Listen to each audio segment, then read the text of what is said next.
The Chicago Bulls continue to defy logic with a wild clutch stat in regards to the Chicago Bulls and their play in the clutch. We're going to talk a little bit about that. Plus, we're going to ask, what is the most important contract decision the Bulls are facing at the end of the season? Lonzo Ball or Josh Giddey? And lastly, has Zach LaVine's repaired relationship with Billy Donovan been one of the reasons for the team's early success? We're going to talk about all and more right after this.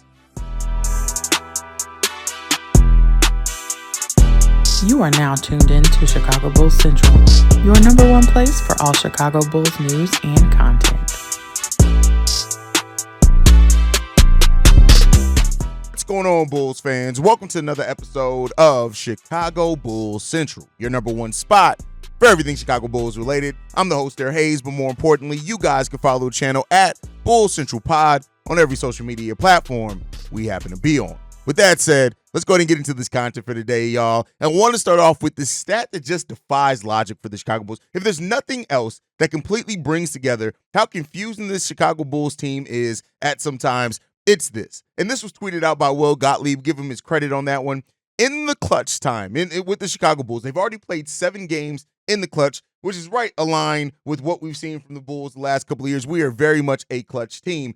7 of our games have been in the clutch. That means that out of the 12 games that the Chicago Bulls have played, over half of them have come down to being close in the final 2 minutes of the game. And that's just what it is. And out of that, we'll talk about the record here in a second. The Bulls in the clutch situation right now are 30th in offense, 19.9 net rating, negative 19.9 net rating, meaning that we still are getting outscored in the clutch. And we have the highest turnover rate in the NBA in the clutch. But what are the Bulls' record in that? 4-3, right? So despite being one of the lowest performing teams in clutch time, the Chicago Bulls not only have a winning record in the clutch, but once again, over the majority, 98% of our wins have come in the clutch. Well, it really defies logic. This team is one of the most confusing teams in the game of basketball. That just is what it is at this point. Like, you can't even deny it. How this team is in the clutch is just, it's wild, really, to say. Like, and it really makes no sense. To just be honest about it, like, it makes no sense at all. The Bulls have been terrible in the clutch, but yet we've won more games, and now it's only one more game, right? So it's not like it's the Bulls have won all their clutch games despite being in that position, being that bad in the clutch or anything like that. So I don't want to act like it's like the end all be all when it comes down to it, but it just goes to show again why numbers aren't always the end all be all, right? Like when I said yesterday, like in regards to how the plus minus isn't always indicative of exactly a player's performance or something like that, because that's not always what it is. And so the Bulls got some things that they definitely need to take some looks at as far as their performance in the clutch. And I think that's just something that's been evident is how we perform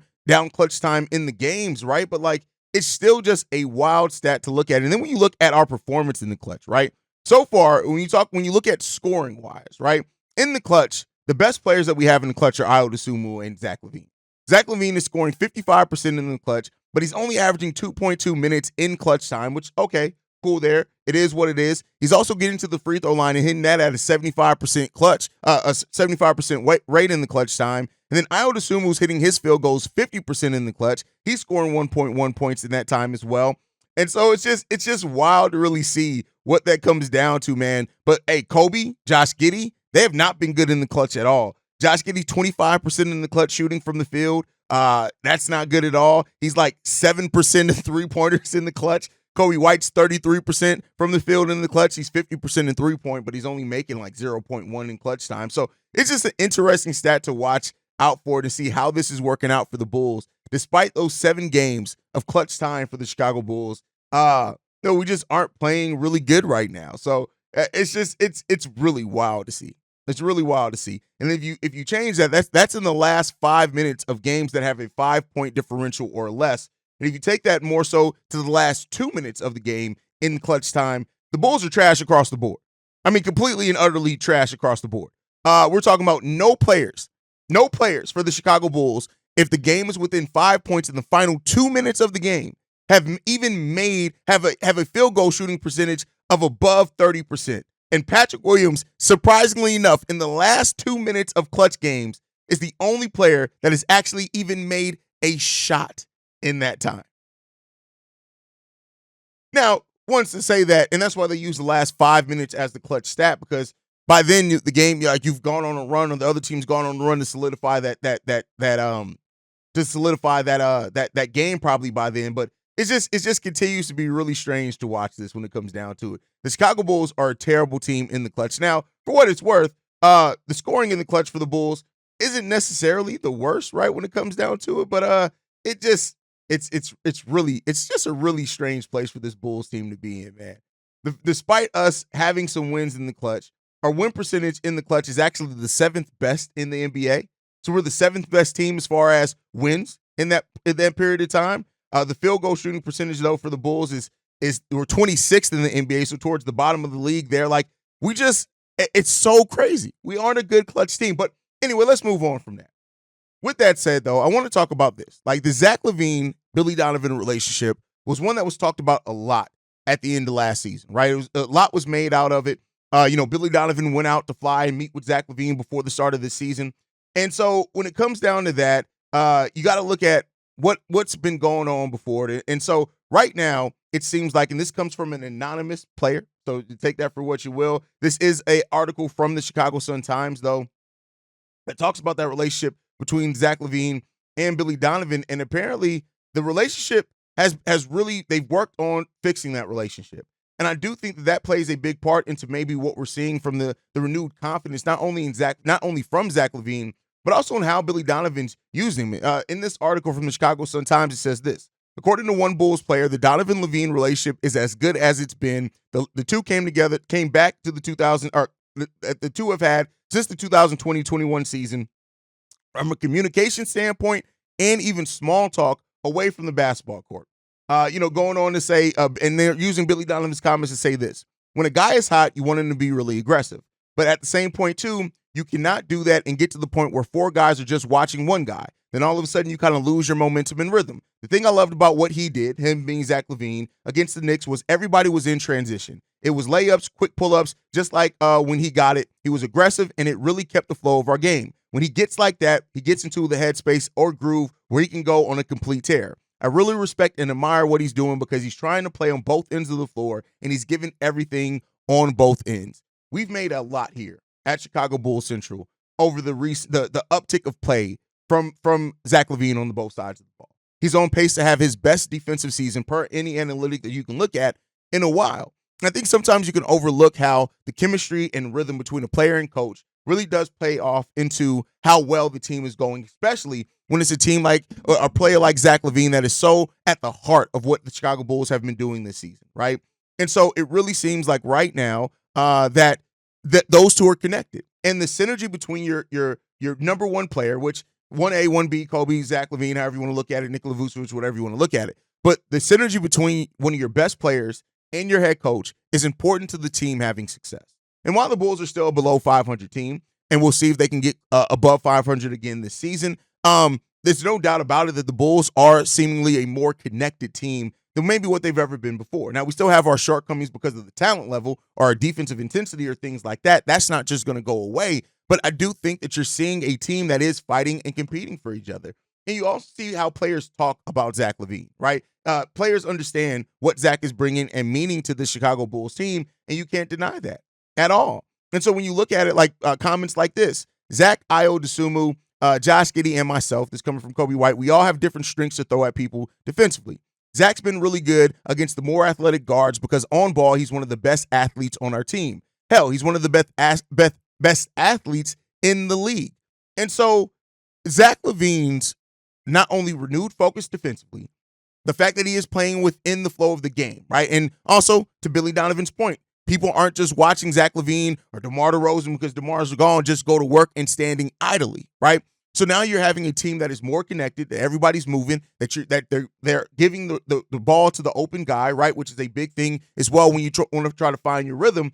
The relationship between Billy Donovan and Zach LaVine, I think, is a big part in all of that going the right way. Because if Zach LaVine was not bought into the system, it wouldn't be as easy to execute now. That's not to say that we don't have things schematically and system-wise that just need to be better overall, because we do. But I think that relationship between those guys has become a big part of what we're seeing the basis be for the Chicago Bulls team. And the question is can they continue to build off of it, right? How much better can this continue to make the Chicago Bulls team and the heights that they can go in, right? So a lot of players, when you pair the clutch stats with the Zach LaVine play, Nikola Vucevic's play, things like that, is this still a team that can make the play-in?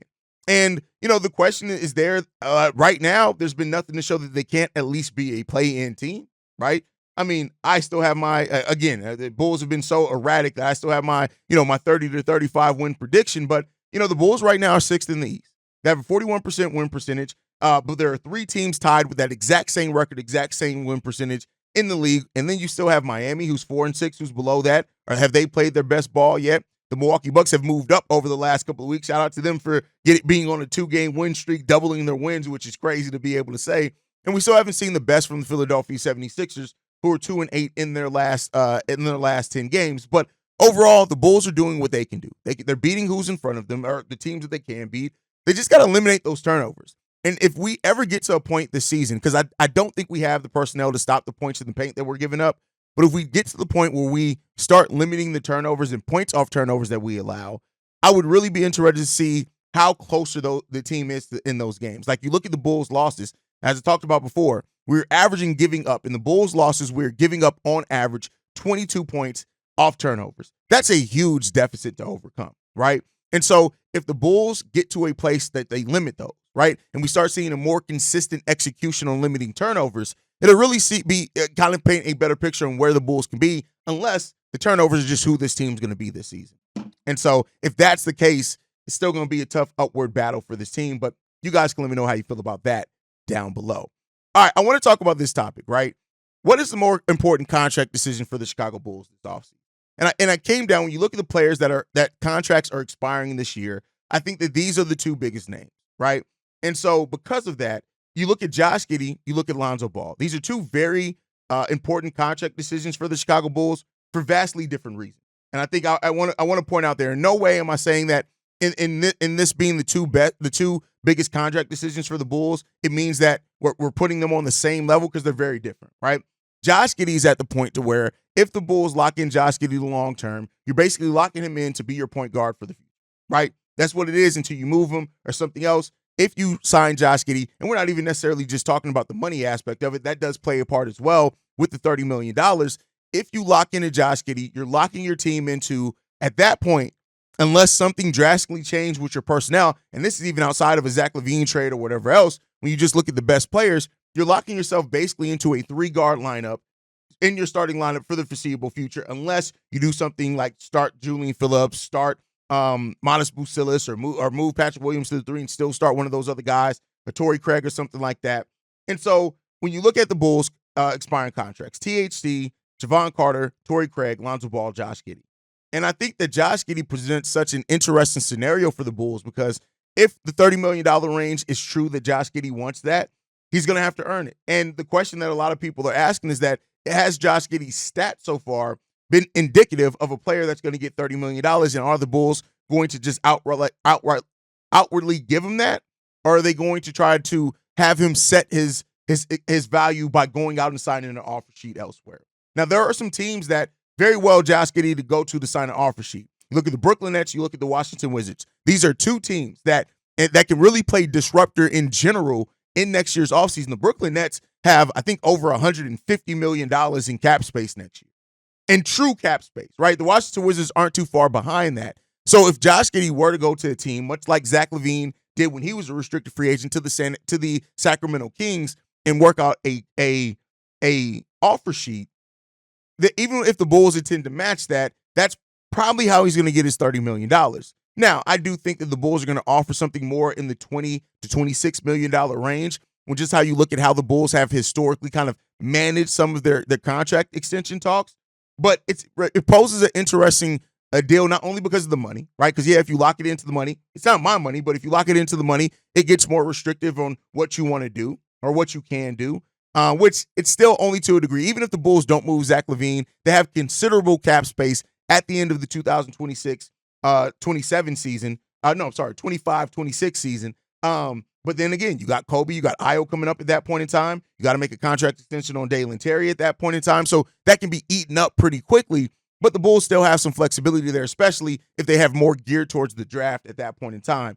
But it's locking your team in to a 3-guard lineup for the foreseeable future. And that's the question of how successful are the Bulls in this season in that 3-guard lineup. I hope that's going to play a point as well. Now, let's be clear. Josh Giddey has improved as a shooter. He's 43.2% from three-point right now. He's averaging 7 assists per game right now. So it's not like the numbers aren't good for him. He's averaging 6 rebounds per game. And so at the end of the day, like, Josh Giddey's playing well per his standards. Now, the points per game, 13, which I believe is the second highest total of his career. The 16.6 points per game in 22-23 was the highest of that. But again, he's on a team now that has a lot more scores on it where he's doing more facilitating. So he's averaging the highest number of assists, the second highest number of points. And so that's something that the Bulls are definitely going to have to look out for. And I think that that's an important decision that the Bulls have to make when it comes down to this. Next up, Lonzo Ball. And and again, I know they're both point guards. They have a lot of the same skill sets, but it's not really, I'm not comparing the players. I just think that Lonzo Ball is an important conversation to have for the Bulls this offseason as well, because it's like, if you don't plan on offering him a contract, right? Or you have not at least had some type of talks with Lonzo Ball about what his next contract, what he could be asking for on his next contract. The question that then presents the Bulls here, and Lonzo Ball stands, not fans, but stands. Go ahead and close your ears on this one, because I know you're probably going to go into some post-traumatic stress type response here.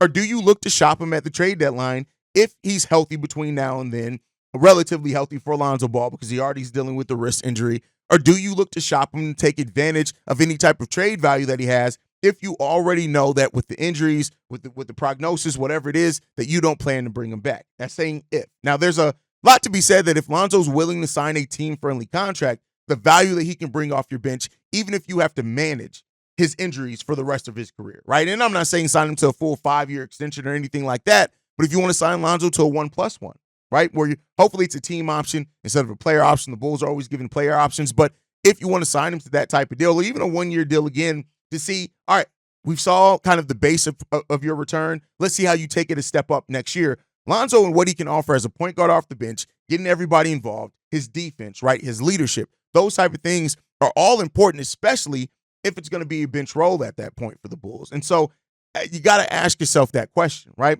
So the future of Lonzo Ball, while it's not something that the Bulls need to necessarily worry about big time right now during the midst of a season where you're trying to win games, it does need to be something that's in the back of the mind of that front office, that it is there, because as leading into the trade deadline, and as we've seen multiple times with this team, if you're not planning on re-signing somebody and you know that you're probably going to let them walk away, or what you're willing to offer is probably not what they're going to take in the free agent market, I think you have to try to get the value out of players before they walk away here. I just think you have to do that, right? And that's just the business aspect. It's not against Lonzo, who he has as a player, just because of his injury. It's business.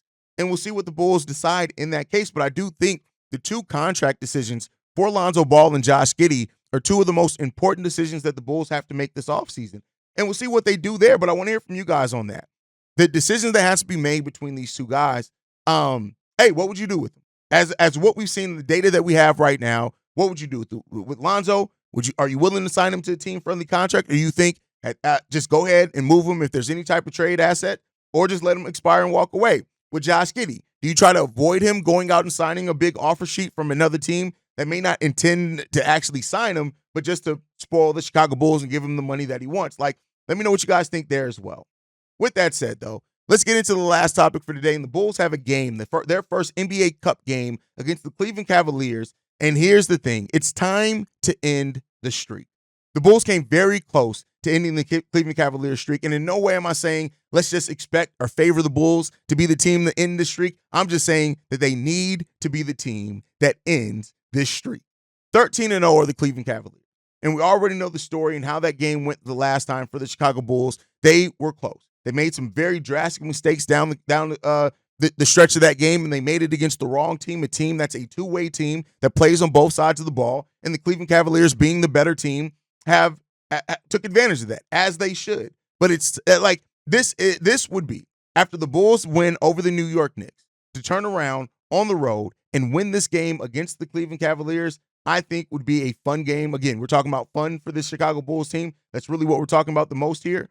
If they can do that, I think that this would be one of those wins that Bulls fans can walk away from and say, hey, that was good. We were the ones to end the – and it doesn't mean something in the long run. No, it doesn't. I want to be clear. It means nothing in the long run for the Bulls season. But you know what? It'll just feel damn good to be able to do. So the Bulls, again, as we at every game, it comes down to efficiency and execution, right? How efficiently can you run your offense? Meaning, can you limit the turnovers against this Cleveland Cavaliers team? If you can do, as we've seen with the Bulls so far, that they can put themselves in this situation, right? 32 points off turnovers, off 20 assists last game against the Cleveland Cavaliers. I would love to see how the Bulls perform. And again, we didn't have Jalen Smith in that game either, who could be really important for the Bulls. He didn't play good in his first game upon his return, but we know what Jalen Smith with his shooting, his efficiency, rebounding-wise, things like that, what it means for this Bulls team, especially against a Cavs team that has some size, right? So I would love to see what this game looks like for the Bulls, how the Bulls, after playing at home against the Cleveland Cavaliers, they go into Cleveland, terrible city, and they play, got to throw that in there, and they play against this Cleveland Cavaliers team. Can they get a dub? That's the question here. And I hope that they are the one to end the streak. Let's end the streak tonight against the Cavs, right? That's just it, is what it comes down to. The way that this team came out in that game against the New York Knicks, I want to see every bit of that against the Cavs tonight. If we can do that, we can win this game. Can the Bulls come out with the necessary intensity to try to win this basketball game? That's the biggest question here. I hope that they can. You guys can let me know how you feel down below. Make sure you guys are following the show at Bulls Central Pod. You can send us any feedback, questions, comments, concerns. BullsCentralPod@gmail.com. Lastly, if you want to leave a text message and our voicemail for the mailbag, the number to do so, 773-270-2799. We are the number one spot for everything Chicago Bulls related, but that's thanks to you lovely and beautiful people. And like I like to end every episode on, go Bulls. Love you guys. See red if you can, y'all. Peace. This has been a presentation of the Break Media.